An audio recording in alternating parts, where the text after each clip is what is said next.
everybody. Welcome to Movie Mavens. I'm Carson Green. And I'm Annie Janes. You're listening to our Movie Mavens Diary. Annie, what have you been watching? Well, I have been watching things. And folks, if you're new to this diary episode, this is like our what we've been watching. I just want to recap this for any new listeners out there. We will not spoil these films. We spoil our double feature films. This is where you go when you want to know what to watch or you want to know what we're thinking about what you have been watching. So I'll dive right in with finishing Mr. and Mrs. Smith. Oh, yeah. Have you even started this? I have not, no. But it's on the watch list because you highly recommended it to me. Highly recommend with some critiques, but I will say that I liked how it ended. Oh, that's good. I don't know. I think it got interesting with every episode, increasingly more interesting. And the way that it ends is fun. I stand by my recommendation.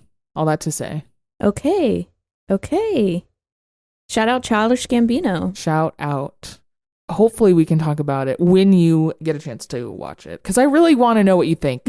Okay. I've never seen the movie, the Mr. and Mrs. Smith movie. You know how I was like, I didn't know the connection other than that it's a spy couple in love. There is, in Mr. and Mrs. Smith, the movie, I think they eventually turn on each other.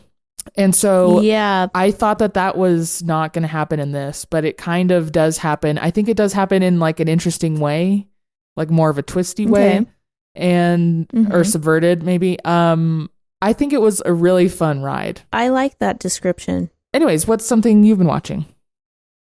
Okay, the complete opposite vibe. Not fun. Don't recommend. Stay away. Yeah, seriously. Okay, I watched a documentary called The Art of Killing, or The Act of Killing. Yeah, The Act of Killing. This documentarian and his crew go to Indonesia. Okay, well, let me take a step back. In the 1960s, in the late 1960s, there was a genocide in Indonesia of anyone who was perceived to be communist or anyone who had ties to a communist party. And then that grew to be anyone with Chinese affiliation at all whatsoever. So it was a huge, massive massacre, massive genocide that lasted for like 8 months. And a lot of these guys who were carrying out the act of killing are still alive. A lot of the people responsible for the genocide? Yes. Okay. Yeah. The murderers. Yes. Literally the people who were enacting the genocide. Yes. And so fast forward to 2012. This documentarian and a camera crew go to Indonesia and they want to talk to the guys who were committing these murders. Well, not only that, they want to have them recreate what it was like. And so they have these guys create a film within the documentary. Whoa. Wait, so they had the genocide people. Yeah. Create a film? Yeah. Whoa. Reenacting specific things that took place. Were they trying to see if they could trigger empathy or something from them? Or guilt or shame? I mean, you might think, yeah. Or was it some weird fucked up art project? No, I think that's what it was ultimately. I think they were trying to add some humanity to what it was, just what took place. Unfortunately, though, these men were just heinously evil people. And I got to tell you, it was an extremely difficult watch. It was so casual. Like, evil was so casual. And the reason I watched this is a friend of mine recommended this to me after watching Zone of Interest. And she was like, it's about, like, both films are really about the banality of evil and like how easy it is for some people to just be evil. But in this, it's a documentary, so you are watching the real people, whereas like it would be like watching Zone of Interest, but it's an actual Nazi alive right now. Nazi soldier from World War II. Yeah. Wow. Yeah. So that, which makes it difficult to watch? Is this what makes it so difficult, just watching them be evil? Yeah. I mean, you know, they, like, not to be gruesome, but, you know, they do literally reenact how they murdered so many different people.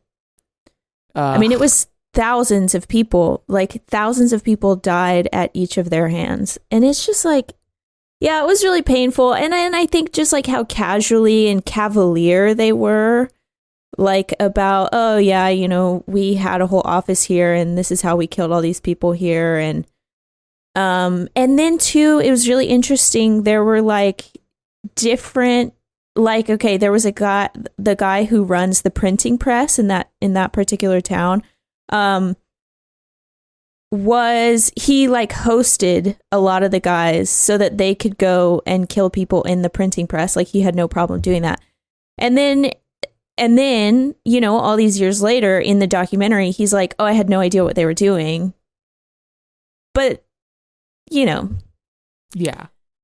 But and so, so it was just genuinely very upsetting witnessing like complicity and just literally like, like these men were proud of what they had done. Not a recommend, but like, is there any part of this that's worth watching just because of that experience? Okay, well, it did win. It did win Best Documentary that year, I'm pretty sure. If not the Academy Award, it definitely did win some awards. It's like a very decorated and celebrated. Okay. You know, like, it's really well done, but I would say, yeah, it's just genuinely extremely upsetting. But at the same time, like, I learned so much. I learned about a war that I didn't even know happened. Yeah. World affairs that go down and then we don't even know about them. Yeah, for sure. Yeah. Yeah. Anyway, do you have something lighter for me? I do. I have one of the greatest comedies of all time. Oh? Hot Fuzz. Oh, okay. Have we hot fuzzed on this show? No, but we did watch one of his movies. We watched At World's End. Yeah, right. We watched Scott Pilgrim. That's right. Okay, too. But we haven't hot fuzzed. No. Well, anyways, I was having a little movie night with some friends and we were trying to figure out what to watch. We wanted to watch This Is Spinal Tap because they'd never seen it. Have you seen that movie? No. I think you'd like it. It's also like a very good comedy, but it's weird. It's like a mockumentary. And it's like about an 80s hair band. It's been recommended to me. Here's the thing. It was nowhere to be found. The only way you could watch it was to have an AMC subscription. And that includes you could not rent or purchase this digitally. Dude, what the fuck is that? I'm so glad that you brought this up because literally last night I was watching our double feature, Nightcrawler, and I had to rent it. And I was like, wait a second. I need physical media. I need to invest my money in physical media. I need this DVD. Like, I have to have it. I'm going to start investing in physical media. I have to. Whoa. I mean, it's like we're just like hoping that it's out there somewhere. Like, right. And like, take it a step further. You couldn't even rent this. That's so we just straight up had to not watch it. That's fucked up, dude. I'm going to get you a DVD. I'll send it to you. Okay, I'll get you Nightcrawler. on the topic of physical media, now that we're here, we should just park it for a second. Okay. I used to be pretty into physical media. Yeah. Specifically movies and physical versions of video games. And I still am into like vinyl records. Yeah. But you know what it is? It feels like it just feels like I collect these because these, like, add these all up and you get like a picture of who I am, of Annie. Uh-huh. And that's cool, but do I need the clutter? Oh, yeah. Like, after so many times of moving, from place to place, boxing them up, reorganizing them, never watching them, it's like, God damn. So I really like hit the brakes on physical media over the past couple years. But it's like streaming has kind of become the Wild West, and things really are now just being taken off. Like Westworld, like you can't watch that. That's insane. So it looks like physical media may need a return, but then I say that, but then Best Buy, like mere weeks ago, pulled all its physical media off the shelves. Are you serious? Yes. I didn't hear about that. What the fuck? That's weird. I know. So all roads now lead to just torrenting. Like, it's like, okay, then I'll just own it digitally and I'll steal it because my hands are tied. Yeah. Yeah. I mean, there was, I don't remember what gaming system it was, but there was all those games like a few months ago that you bought a digital copy of it and then like you no longer owned it. Just all of a sudden. Like they can do that. I think that was Ubisoft or EA is one of the shitty ones. Yeah. Which is really scary because games are really like most games don't even have a physical copy. Right. And they're expensive, dude. They say that in the future we will own nothing. I disagree. And it's happening slowly. No, I don't want that, and I hope not. But you just don't even think that will happen? I don't know. It's like, it sucks. I just like, it's very accurate the way that you described it. Streaming is the wild, wild west. I literally, I cannot name one streaming platform that I go to just literally scroll on. Like, right. I have to know what I'm going to watch before I even turn the TV on. Like, it's just so, it's just like, there's so much like, I don't know, they're just cluttered. And it's not always necessarily good. Like, why is Nightcrawler not on Netflix? It was on Netflix for so long. Why'd they take it off? Okay, so anyways, Hot Fuzz. Yeah. Watched Hot Fuzz, and that movie is so funny. That is a movie that I think it's funnier with a rewatch. And you know me, I don't love a rewatch. But this one, it's like you catch new jokes every time. Which is why I love rewatching comedies. Like, I don't like to rewatch movies. Like Arrested Development or The Office. Really, Arrested Development is so quick that I notice new things every time I rewatch it. And that's how Hot Fuzz is. So it's a delight to watch every time. Really funny. There's some goofs in there that give me like Airplane vibes, like the humor in that movie. Yeah. Not all the jokes are like that, but some of them are. Like slapstick.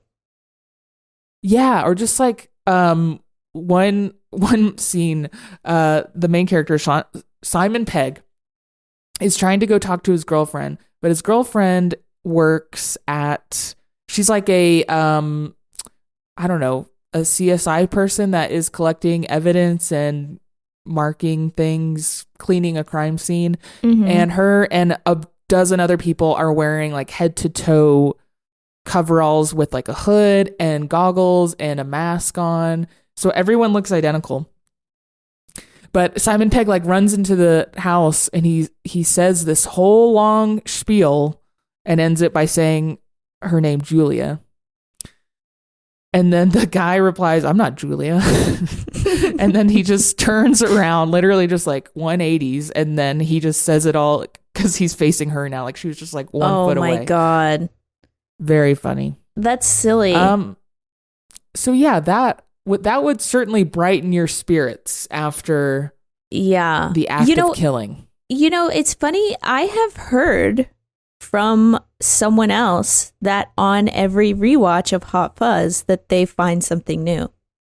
So it's like, it must just be peppered. I think it is. I think that a lot of Edgar Wright comedies are like that. Fun. Hell yeah. Yeah. All right, hit me with something else. Okay, it's another downer. I'm so sorry, dude. Are you okay? I'm taking a step back to reevaluate. I need a new game plan. So I watched another documentary. This was a Max documentary called Lover, Stalker, Killer. Have you heard of this? Yes, I have. Did you watch it? Nope. I just have heard those 3 words presented to me in a title. Okay. So it's a love story gone bad. I'd heard this story before. Like maybe I saw it on Reddit, or maybe I listened to a podcast episode about it. I don't remember specifically why I knew this case, but it is absolutely, it was so fucking crazy. There was so many twists and turns there. I didn't know what to believe. I didn't know who to believe. I didn't know what was going on. It was very surprising. That's what I'll say. It was very, very surprising. I love a twist. It was so twisty. And on top of that, it was also extremely satisfying. Very, very satisfying. In the way of like justice or... Yeah, justice, but also it was just like really well made. And like there's a lot of plant and payoff. Like it's almost nonstop plant and payoff. But it's like not in like an annoying or like foreshadowing way. Just like we get so many answers. And like this case is so fucking weird and fucked up that you have so many questions, but all of them are answered. It's just really satisfying. It's a really good documentary. I do recommend it. And it's also something that you can kind of listen to, like, put on while you're like cleaning or, playing a game or something. It's something that it's like a background that you can listen to. Ooh, okay. Yeah. Second screen recommend. Yes, dude. Second screen. Anyway, what else have you watched?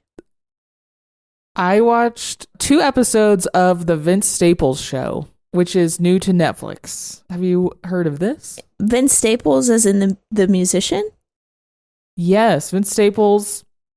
He's a rapper, and he has a show on Netflix, 5 episodes, and it's in the top 10. I think last I checked it was 8, I believe.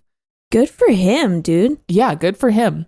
I'm going to talk about how I feel about just the 2 episodes I've seen. I'll report back when I watch them all. Again, there's only 5 and they're 30 minutes long. This is going to be an easy breezy watch. But so far, honestly, it's so similar to Atlanta that you are forced to compare the 2. This is also like really absurd and surreal, like Atlanta is. And obviously it's about a rapper, made by the rapper, and kind of like tells stories that are kind of real life, but, very exaggerated.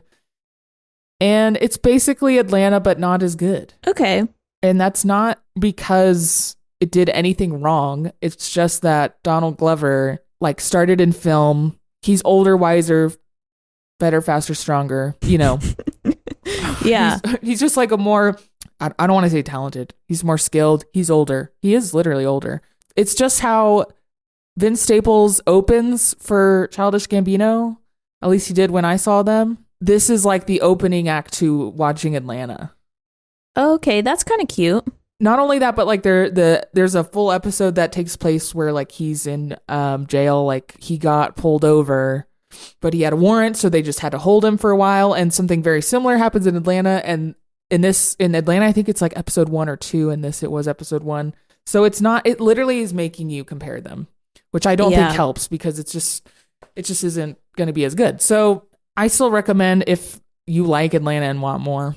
I don't know. And if you are a fan of the guy. I do like Atlanta and I do like Vince Staples. Well, 5 episodes, that's a short order. Okay, what I'm gleaming from this is it sounds like Vince Staples really admires Childish Gambino. He really admires Donald Glover. I think so. And I think it's so sweet that I don't know if he does. I guess he probably does. I feel like he would. And I was literally like picturing him asking him for advice, like on their little tour together. How cute. Dude. So I'm sure he does admire him. I'm down for this bromance, this bro situationship. You know, I love to see friends inspiring one another. That's really sweet to me. Truly. What else have you watched? I did go to a screening of a film from the 80s called Reanimator. Have you heard of this? No. It's about these 2 medical students. They're like residents. So they're doing their residency at this hospital. And one of them has discovered that they can reanimate a dead body. Classic. Using this insanely glowing green serum. And then they learn, like, depending on how long the subject has been dead, determines how much function the mind and body will have once they're reanimated. It was like, okay. Is it like campy or is it serious? It's extremely campy. Yes, I would say it's in the horror vein. But the screening I was at, they had a panel with, like, I want to say the writer, one of the producers, and then 2 of the stars. One is a woman and one is one of the doctors. And like, you could just tell that all 4 of these people love this movie. And like the movie has followed their entire career and like they're so happy to talk about it. They were so happy to be at this panel. They were so happy that like we all saw this movie together. Like it was a huge screening. I mean, there was like 600 people there.